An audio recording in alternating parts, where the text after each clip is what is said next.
चला, व्यक्तिमत्वावरनं वारंवार प्रश्न विचारलेत आणि त्याच्या प्रकारावरती सुद्धा विचारले. कधी हिपोक्रेटसचे विचारले, कधी स्लेडनचे विचारले किंवा याचा अर्थ काय असं विचारले ना. आपण जेव्हा कोणाला शिकवतोय म्हणून परिसरामध्ये समाजात वावरताना सुद्धा कोणाच्या प्रवृत्ती कशा आहेत हे पण आपल्याला कळायला हवं.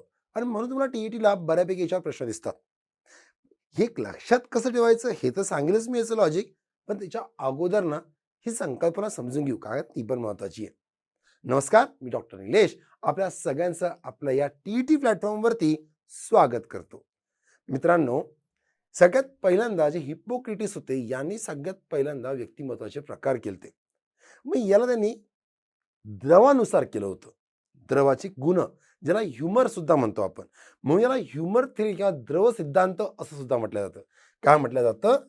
द्रव सिद्धांत. आणि या सिद्धांतालाच इंग्लिशमध्ये म्हटलं गेलंय ह्युमर. ओके, आणि त्याच्यावरून ती ह्युमर थेरी हा आलाय. याच्यानुसार 4 प्रकार केले गेले. पहिला जो होता तो होता रक्त प्रवृत्ती.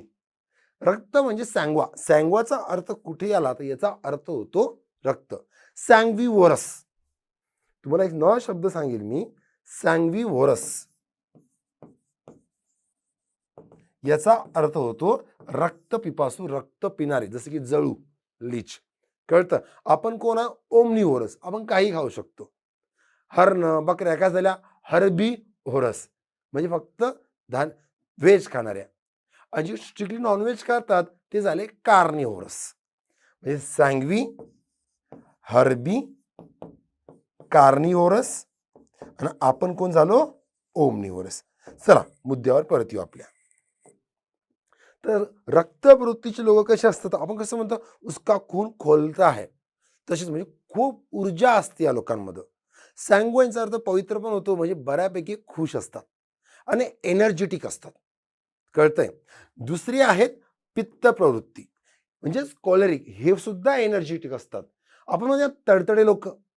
ओके, त्याला कॉलरिक म्हटलेलं आहे, म्हणजे पिवळ्या पित्ताचे म्हटले त्यांना. आणि दुसरा मेलॅन्कोलिक म्हणजे काळ्या पित्ताचे असंही आपण म्हणू शकतो. तर याच्यामधले जे असतात हे खूप महत्वाकांक्षी आणि खंबीर असतात. नेतृत्व गुण कोणामध्ये असेल असा प्रश्न विचारला तर लक्षात ठेवा, पिवळ्या पित्ताचे पित्त प्रवृत्ती लोक असतात की जे नेतृत्व गुण करू शकतात. तिसरे येतात कफ प्रवृत्ती. हे बऱ्यापैकी ना शांत समाधानी असतात.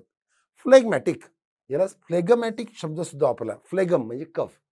बऱ्यापैकी हेल्दी असतात, शांत, संयमी असतात आणि समाधानी असतात. पण बऱ्यापैकी यांना आपण काय म्हणू शकतो? विचारशील म्हणू शकतो. थिंकर्स येते.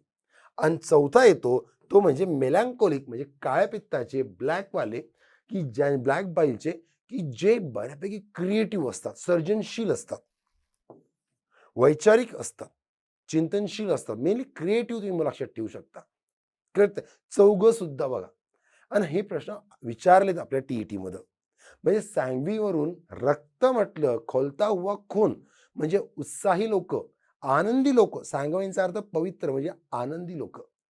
पिवळं पित्त उकळतंय, पिवळं उकळण्याचं आहे, म्हणजेच काय? तडतडेत. पण सोबतच काय? ते नेतृत्व गुण करणारे. फ्लेगम, कफ. कफवर अंदाज येतो आपल्याला हेल्दी लोक. आणि हेल्दी लोक संयमी असतात, समाधानी असतात. राहतं. आणि शेवटचं ब्लॅक, की या सगळ्या जगाची निर्मिती का ब्लॅक होल मधून झाली ना शेवटी, आणि जाणार त्याच्यातच आहे. म्हणजे क्रिएटिव्ह आहे. काळं म्हणजे पित्त म्हणजे काय? की मेलॅन्कोलिक म्हणजे काय? की जे क्रिएटिव्ह आहेत, सर्जनशील आहेत. कळतंय?